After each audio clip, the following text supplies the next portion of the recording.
para nosotros la familia es importante. Por eso dedicamos esta fiesta, este día del matrimonio y la familia, para recordar la idea de Dios acerca del matrimonio y la familia, para nunca olvidar que las familias son esenciales y que hablando de familia, la base, el fundamento, de acuerdo a la palabra de Dios, es ese matrimonio.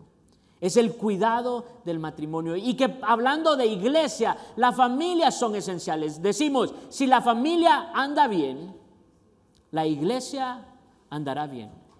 Y después vemos a nuestra nación y vemos cómo cuántos problemas sociales emanan de la familia y de cuán afectadas están. Y recordamos, si las familias andan bien, la sociedad, nuestra amada Honduras, andará también bien. Así que queremos dedicar un tiempo para poder enfatizar una vez más, para poder celebrar el matrimonio y la familia, y para que prestando atención, poniendo nuestra atención al matrimonio y la familia, retomemos el tema de este año, que es reino y economía bíblica.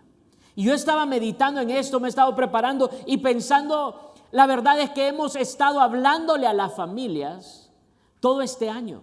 Porque cuando hablamos de economía bíblica, entendemos que esa economía nace de las familias, ¿verdad? Hablábamos de la palabra economía y decíamos que viene de la palabra griega oikonomos, que tiene que ver con familia. Oikos es familia, es ese hogar, esa familia cercana. Y nomos, que pueden ser las normas, o es la administración de ese hogar, de esa familia. Así que hemos estado enfatizando, hemos estado hablándole a los matrimonios, hablándole a las familias, y hoy retomando este consejo bíblico, yo quiero que podamos prestar atención, que podamos leer, releer, confesar acerca del trabajo, que tiene mucho que ver con la economía. Hemos hablado de la importancia de la producción, de la familia,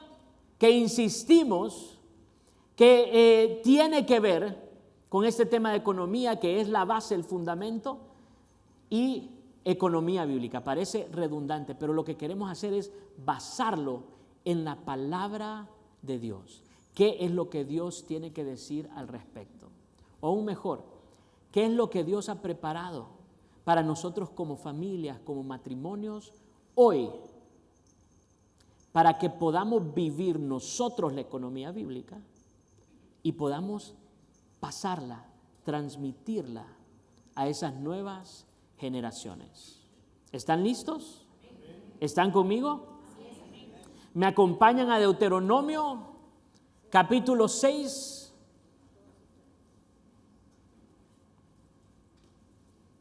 Todos asumen, ¿verdad?, el versículo que vamos, Deuteronomio 6, vamos usualmente al verso 4, que dice: oye Israel, el Señor nuestro Dios. ¿Recuerdan? Ese Shema Israel, ese ya lo conocemos. Pero yo quiero ir un poco antes de ese versículo, porque a veces perdemos cuál es la verdadera intención de Dios, hablándole a su pueblo. Malentendemos como que Dios nos está haciendo un reclamo. Pero quiero que leamos desde el verso 2. Dice: tú, tus hijos y tus nietos. ¿De qué está hablando? Familia, generaciones. Eso es lo que Dios tiene en su corazón. Eso es lo que Él quiere expresar. Dice: tú, tus hijos y tus nietos teman al Señor su Dios durante toda la vida. Es ese temor reverente. No es un temor que nos hace alejarnos, huir. Es ese respeto, ese poner a Dios primero. ¿Para qué? Para poder obtener esa vida, precisamente. Dice: si obedeces todos los decretos y los mandatos del Señor, ¿cuál es el propósito? Disfrutarás de una larga vida. Entonces Dios quiere darle a usted, a sus hijos y a sus nietos una larga vida. Y aquí está la clave entonces. Dice: Escucha con atención, pueblo de Israel, y asegúrate de obedecer. Entonces, todo te saldrá bien y tendrás muchos hijos en la tierra que ¿qué? ¿De escasez? ¿Donde no alcanza para llegar a fin de mes? En la tierra donde fluyen la leche y la miel, tal como el Señor, Dios de tus antepasados, te lo prometió. Más fuerte ese aplauso. Si podemos escuchar, entender el deseo de Dios para nuestras familias, suelte un aplauso fuerte con gritos de júbilo. Esta es una fiesta. Escuche, Dios lo que nos presenta es una visión, una imagen hermosa de lo que nuestra vida, de manera personal, familiar y colectiva, puede ser. No es un castigo, ni siquiera una advertencia. Es una promesa, un compromiso de Dios con su pueblo. Lo voy a repetir. No es un castigo, ni siquiera una advertencia. Es una promesa, es un compromiso de Dios con usted, conmigo, con nuestra familia, con nuestras generaciones, con su pueblo. Maravilloso.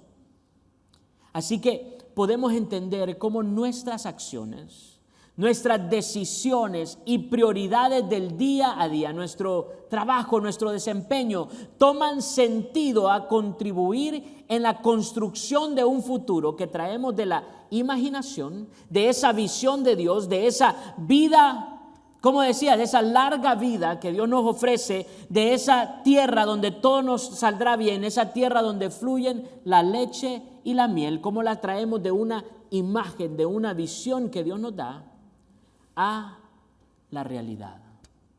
Y la clave está aquí, que esa visión de Dios tenemos que transmitirla entonces a las nuevas generaciones. Saltemos al verso 6. ¿Qué es lo que dice? Dice, repíteselos a tus hijos una y otra vez. Hijos que están aquí presentes, es un mandato de Dios que nosotros les andemos repitiendo las cosas. En especial a los adolescentes, ya no les gustan, ¿verdad? Tía Yane, ya no quieren escuchar y ya no me dijiste. ¿Ah? Ahí están dos que dicen amén. No gritaron amén. Escuchen, Dios nos manda esto. Dice, repíteselos a tus hijos una y otra vez. Habla de ellos en tus conversaciones, cuando estés en tu casa y cuando vayas por el camino, cuando te acuestes y cuando te levantes. Y luego dice en el verso 9, escríbelos en los marcos, ¿de dónde? De la entrada de tu casa y sobre las puertas de la ciudad. Y esto es lo que quiero que veamos hoy. Hablando de trabajo, de familia y economía bíblica, de esa visión y deseo de Dios para nosotros, vamos a sacar dos elementos de este pasaje que es clave. Cuando hablamos de familia, cuando hablamos de enseñanza, cuando hablamos de educación, siempre vamos a pasar a través de Deuteronomio 6. Y ahora mismo que estamos leyendo del verso 6 al verso 9, quiero sacar entonces esos dos principios. El primero es esa repetición, ese enseñarle a las nuevas generaciones, y lo hacemos a través de la repetición, pero todos sabemos que la mejor manera de enseñar es el ejemplo.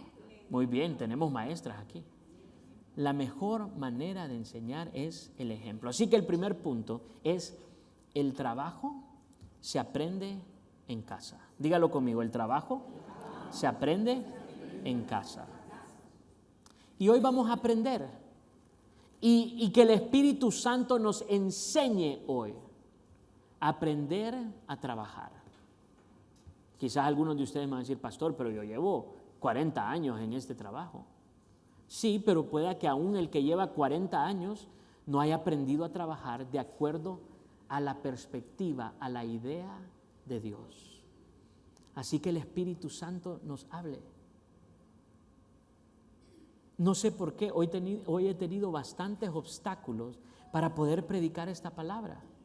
Y mi conclusión ha sido, que Dios quiere hacer algo con nosotros, que Dios quiere hablarles a ustedes hoy.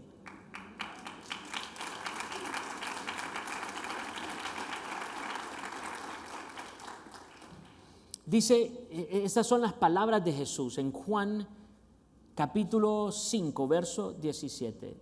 Jesús respondió, dice, mi Padre siempre trabaja y yo también. Y Jesús insiste, lo que yo he visto hacer al Padre es lo que yo he hecho y lo que yo les he enseñado a ustedes. Y luego en aquel recuento de la adolescencia, de esos primeros años de Jesús, recordamos cuando Jesús se pierde y sus papás andan preocupados en la ciudad buscándolo, no lo encuentran, y por fin cuando lo hallan, la respuesta de Jesús es, ¿por qué me buscabais? No sabías. Estoy leyendo Lucas 2:49 y lo leo en la Reina Valera porque usa precisamente esa expresión. Dice, no sabíais que en los negocios de mi Padre me es necesario estar. Algunas versiones hacen la elección de traducir casa, pero aquí en realidad tiene que ver en el negocio familiar, en los asuntos de la casa de mi Padre, es donde yo tengo que estar. Quien entiende el propósito en Dios aspira a hacer el trabajo de Dios el Padre mientras desarrolla y usa los talentos y los dones que Dios le ha dado, aprendiendo a trabajar.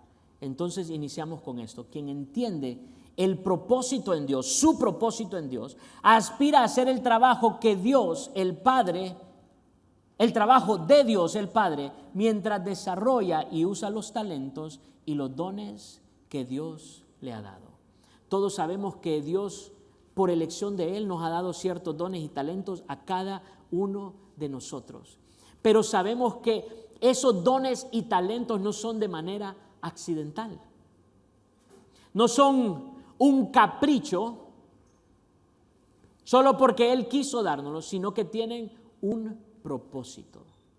Nuestros dones y talentos llevan implícito o van relacionados con ese propósito que Dios tiene para nuestras vidas.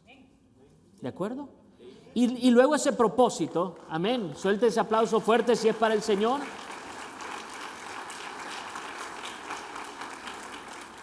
Y luego ese propósito Dios lo va conectando, y eso es lo que vamos a ver en el segundo punto, con el propósito de todos los demás. Y Él va armando esto hermoso que completa esa visión de Dios para nosotros. Ese prosperar, esa tierra donde fluye la leche y la miel. Así que yo le digo, no trabaje solo por la comida. No trabaje solo por la comida. No trabaje solo para pagar sus deudas.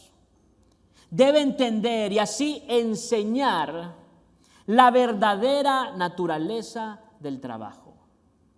¿Cuál es esta? Como ciudadanos del reino de Dios y miembros del cuerpo de Cristo, somos llamados a poner pies, manos e imaginación a la oración, venga tu reino, hágase tu voluntad en la tierra como en el cielo.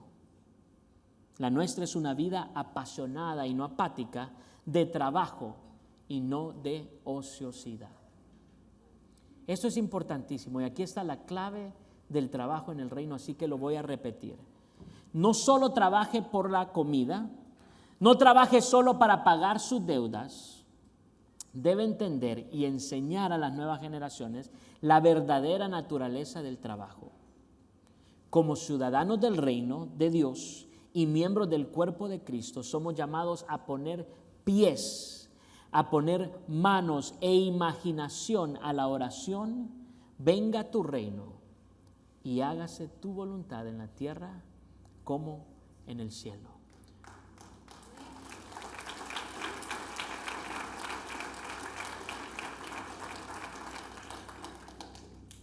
Nuestro trabajo es significativo. Por eso no podemos decidir sin la guianza de Dios a qué estamos siendo llamados en cuanto al trabajo, en cuanto a la vocación. Tiene que ser el Espíritu Santo el que nos vaya revelando. Y esto lo digo en especial para las nuevas generaciones aquí presentes. Tiene que ser en esa conversación con el Espíritu Santo que vamos entendiendo cuál es nuestro propósito, para qué Dios me ha dado estos dones y talentos y cómo puedo yo responder con mi trabajo, con mis acciones, con mi desempeño a la oración: venga tu reino y hágase tu voluntad en la tierra como en el cielo. Pero los padres tenemos una responsabilidad grande en esto, porque como padres nosotros enseñamos mucho con nuestro ejemplo, con nuestras actitudes acerca del trabajo, con nuestros chistes, con nuestros comentarios, con lo que escuchan los jóvenes, los niños, el domingo en la noche cuando ya se viene la semana. Ay, otro lunes.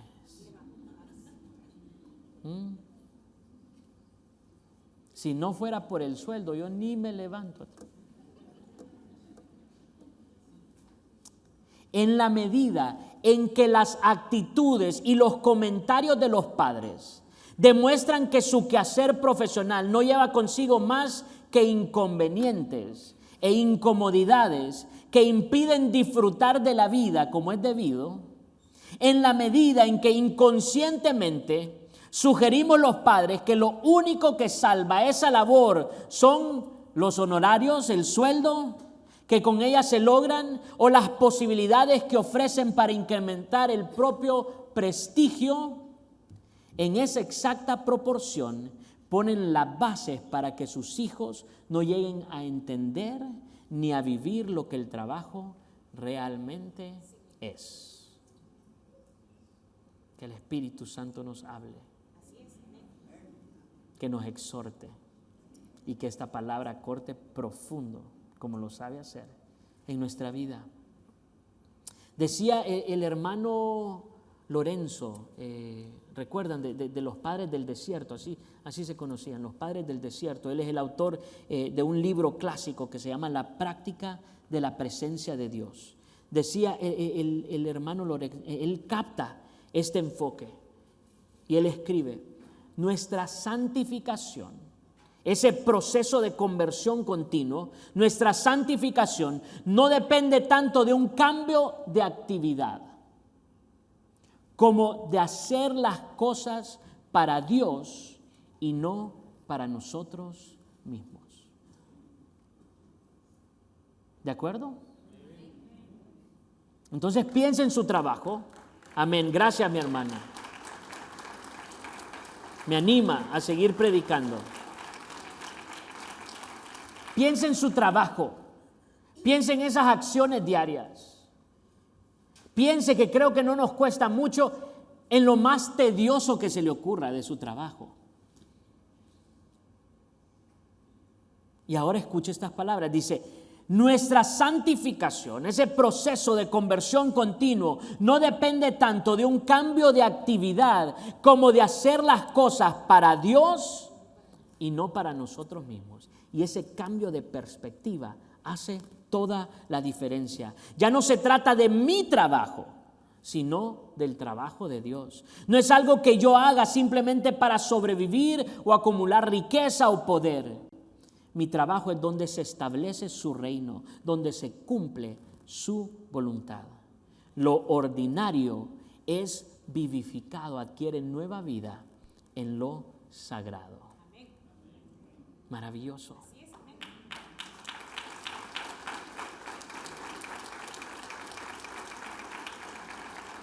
Pero ¿qué es lo contrario de esto? ¿Cuánto daño o cuánto daña espiritualmente? Y ustedes saben que del espíritu viene nuestra vida. Que cuando espiritualmente andamos mal, nuestros pensamientos andan mal y nuestro cuerpo físico anda mal.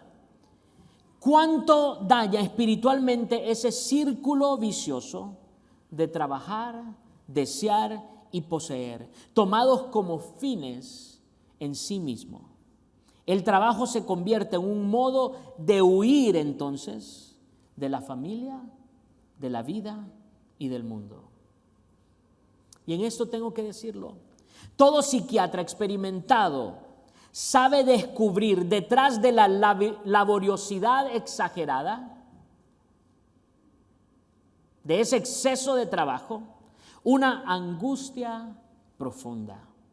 Se trata de personas que no saben esperar ni escuchar, pues si lo hicieran sentirían subir a flote su íntima desazón de la vida. Entonces, para evitarlo, se anestesian con una actividad incesante, pareciéndose a los drogados que buscan la evasión en un producto químico, los adictos al trabajo. Demasiadas personas creen poder vivir tan solo en la esfera del rendimiento y no imaginan que se les acepte y que se les estime, se les ame, si no les corona el éxito. No llegan a comprender que alguien les pueda amar por lo que son y de hecho se afanan día tras día por comprar el afecto de su prójimo. ¿Cómo? Con más trabajo, con más tareas, con más éxitos.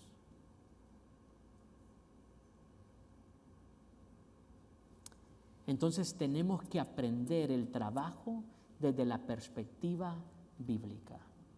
Y esto es lo que la Biblia nos enseña. Nuestro trabajo debe ser una manera de demostrar nuestro amor. Dígalo. Nuestro trabajo debe de ser una manera de demostrar nuestro amor. El trabajo por sí mismo es incapaz de dar a nuestra vida ni alegría ni significado. Lo voy a repetir. El trabajo por sí mismo es incapaz de dar a nuestra vida ni alegría ni significado. El trabajo convertido en ídolo despoja al hombre de sus mejores cualidades y destruye su alegría de vivir.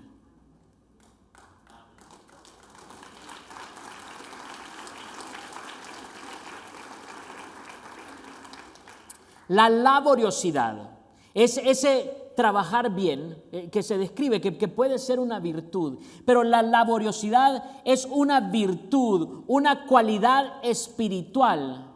No es una coacción ni un ímpetu exclusivos, no una inclinación egocéntrica ni un puro hábito activista que ahoga el amor al prójimo y al mundo. Para que la laboriosidad sea una virtud, no puede ser la primera virtud. Y por lo mismo no se deben sacrificar ante ella ni el cónyuge, ni los hijos, ni a Dios. El trabajo es bueno solamente cuando no esclaviza. El trabajo es bueno solamente cuando no es un fin en sí mismo. El trabajo es bueno solamente cuando nos ayuda a proveer a nuestra familia todo lo que la familia necesita. Y todos los que somos padres y todos los que entendemos de esta palabra, sabemos de que la familia necesita más, mucho más que dinero exclusivamente.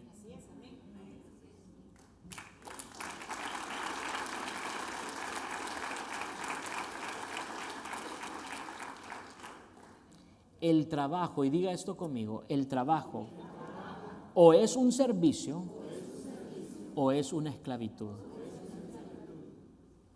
Amén. Muy bien. Hasta ahí vamos a dejar el primer punto que sacamos de Deuteronomio 6. ¿Estamos exhortados? ¿El Espíritu Santo está hablando? Amén. ¿Por eso están tan callados? ¿Por eso me quedan viendo mal? Qué bien, me alegra.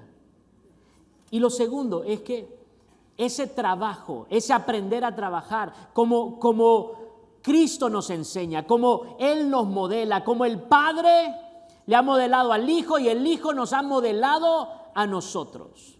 Ese aprender a trabajar entonces tiene un impacto que va desde la casa, desde el hogar, a la ciudad.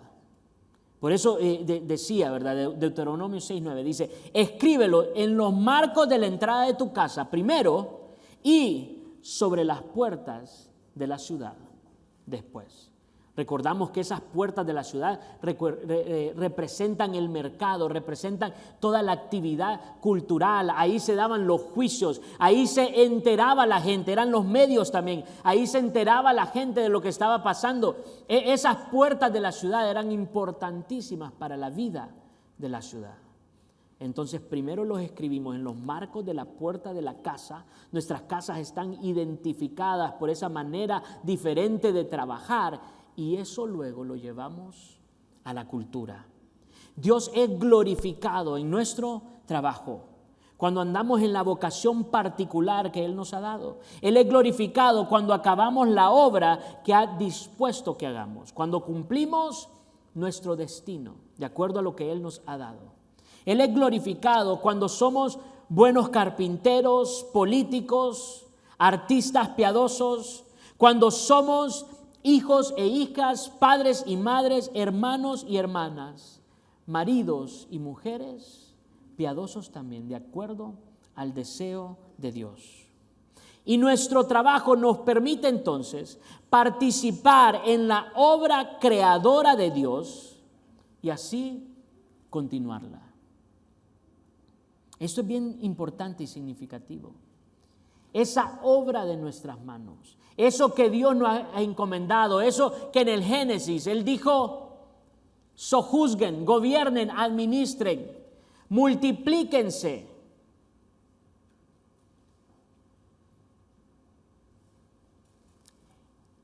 Eso nos hace a nosotros continuar con la obra creadora de Dios.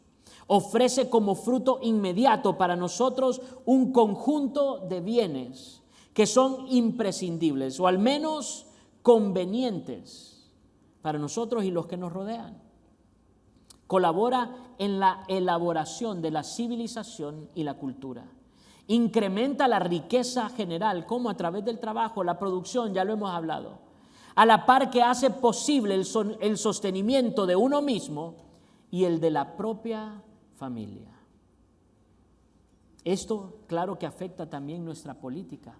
Podemos entender cómo el populismo, cómo ese asistencialismo para nosotros es un cáncer, una enfermedad de nuestra democracia. Y esto se sana a través del trabajo, a través de la producción. Desarrolla también el trabajo, desarrolla las capacidades técnicas propias y del sector en que se trabaja. Es ocasión de ejercicio para la mayoría de las virtudes humanas y sobrenaturales. Las relaciones se dan a través del trabajo y el trabajo constituye un excelente medio de mejora personal. Nos vamos perfeccionando a través del trabajo, de ese buen desempeño, en especial si aprendemos a hacerlo como nos enseñó el padre Lorenzo, para Dios y no para nosotros mismos.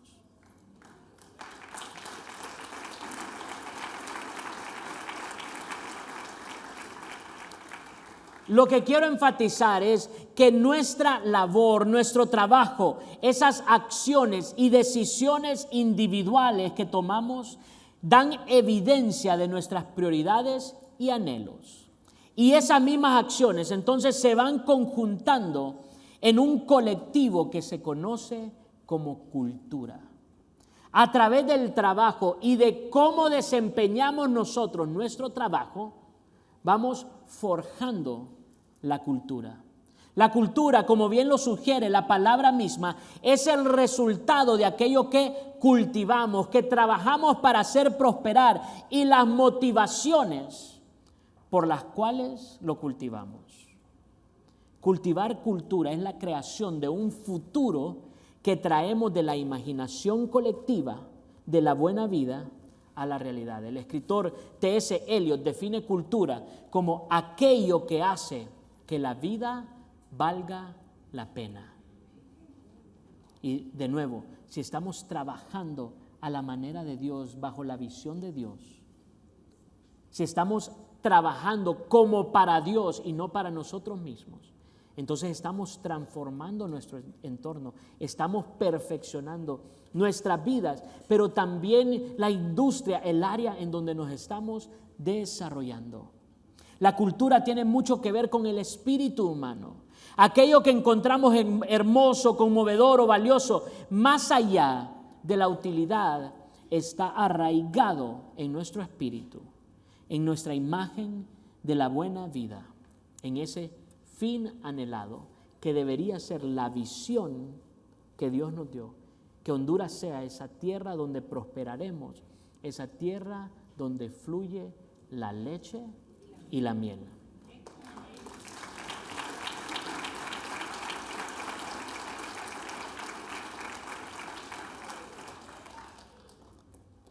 Y las generaciones juegan una parte importante en esto. Porque así cierra el Salmo 127. Recuerden, si el Señor no construye la casa, en vano trabajan los constructores. Si el Señor no guarda la ciudad, ¿verdad? No sirve de nada guardarla con cualquier compañía de seguridad. Pero cierra diciendo, los hijos que le nacen a un hombre joven son como flechas en manos de un guerrero. Qué feliz es el hombre que tiene su aljaba llena de ellos. No pasará vergüenza cuando enfrente a sus acusadores, ¿dónde? En esas puertas de la ciudad. En esas puertas de la ciudad. Si somos diligentes en enseñar en casa, en transmitir en casa, en modelar el ejemplo de trabajo en casa, en la cultura se verá reflejado. Las familias podemos transformar a Honduras. Hay que enseñar a trabajar bien y a descansar también bien. A tener la perspectiva correcta del trabajo y a ubicarlo en el escalón o en la prioridad correcta. Hay que enseñar a nuestros hijos a poder ampliar la visión y que ellos puedan ver cómo nuestro trabajo encaja en el deseo de Dios para nuestra sociedad. Padre Celestial, te damos gracias por este tiempo. Gracias por tu palabra, que siempre es buena. Aunque algunas veces corte, profundo, siempre es buena y siempre es para darnos vida, para quitar, para remover aquello que no debería ser parte de nuestra vida, de nuestro desempeño, de nuestra perspectiva,